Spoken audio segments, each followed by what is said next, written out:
What if I told you a janitor could actually be a better investor than a Harvard-educated finance executive? You'd think, no way, right? But it's true. Today, we're going to use Morgan Housel's amazing book as our guide to explore why financial success has way less to do with how smart you are and so much more to do with how you behave. So, how is this even possible? Well, to get it, we're going to dive into the incredible true story of two men, and their lives tell us pretty much everything we need to know about the psychology of money. So in one corner, you've got Ronald Reed, a guy who was a janitor and a gas station attendant his whole life. In the other corner, Richard Fuscan, a high-flying finance exec with an MBA from Harvard.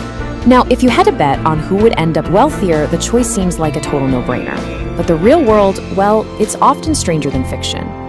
$8 million. That is how much the janitor, Ronald Reed, was worth when he passed away. And how'd he do it? No crazy secret formula.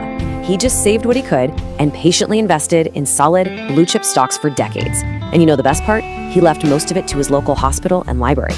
Okay, so what happened to the expert, Fuscone? Well, he borrowed huge amounts of money to fuel this lavish lifestyle, making massive leveraged bets. And when the 2008 financial crisis hit, poof, he was completely wiped out. This is the central puzzle, right? How on earth does the janitor beat the finance guru? Well, the answer lies in maybe the single most important idea in finance. Financial success, it isn't a hard science. It's not like physics where there are unbreakable laws. It's a soft skill. Simple things like your patience, your long-term view, and your ability to not freak out and sell. That stuff matters way more than complex formulas on a spreadsheet. But where do these behaviors even come from? They're not just random. They're actually deeply rooted in our own, totally unique experiences with money. And that brings us to a fascinating point. Nobody is crazy. This is such a powerful idea. Think about it.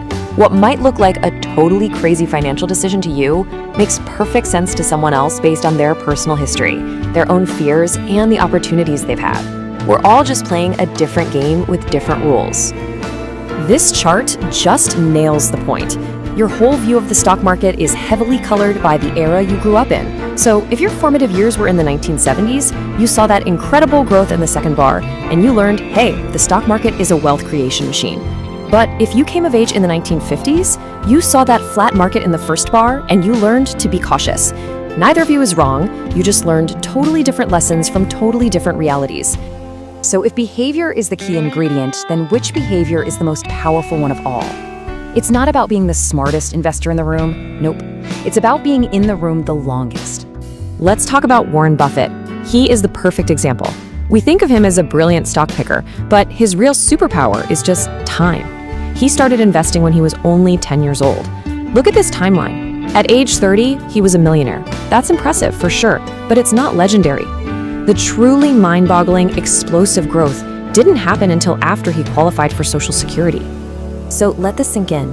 An absolutely astonishing 99.9% of Buffett's net worth was earned after his 50th birthday.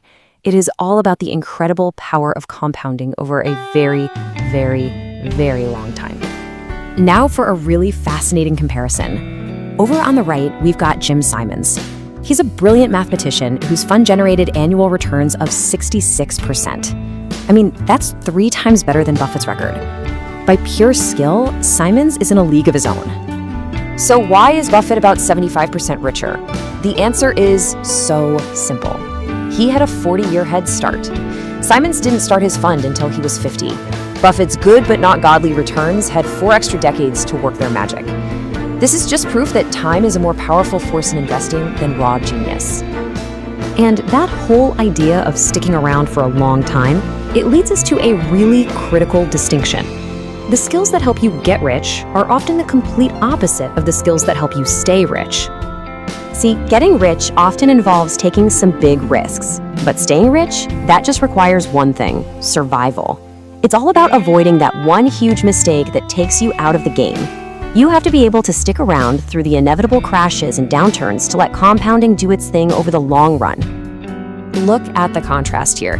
Getting wealthy often takes big risks and bold optimism, but staying wealthy, that needs humility, an appreciation for luck, and a healthy dose of paranoia that it could all disappear tomorrow. They're just 2 totally different mindsets. So, We've talked about patience, we've talked about survival, but there is one final psychological trap that can derail even the most successful people. It's the problem of the moving goalpost. Author Joseph Heller said this perfectly. A friend pointed out that a billionaire hedge fund manager made more money in a single day than Heller's masterpiece, Catch-22, had earned in its entire history. And Heller's response was just brilliant. Yes, but I have something he will never have. Enough. I mean, think about Rajat Gupta, the former CEO of McKinsey, worth over $100 million. Or Bernie Madoff, whose legitimate business was already making him tens of millions a year. They had everything: wealth, prestige, power, but they had no sense of enough. And their endless appetite for more led them to risk it all for something they didn't even need. And, well, they lost everything. And this is the takeaway for all of us. The ladder of social comparison, it goes on forever. There will always be someone with more. The only way you can actually win that game is to just get off the ladder and refuse to play. Defining your own sense of enough is really the only path to financial peace. And so we'll end with this final, really powerful question to ask yourself. You see, the most important financial skill has absolutely nothing to do with picking stocks.